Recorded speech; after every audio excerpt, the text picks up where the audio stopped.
Hey guys, and welcome back to this channel. In this video, I'll be showing you guys how you can basically purchase passes on Dress to Impress.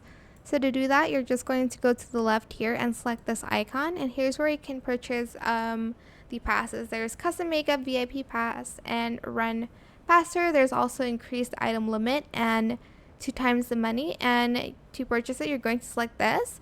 To gift it, you're just going to select the present icon and you're going to select gift, and you're going to select the person that you want to gift this item to. I think if they already have it, their names will not show up.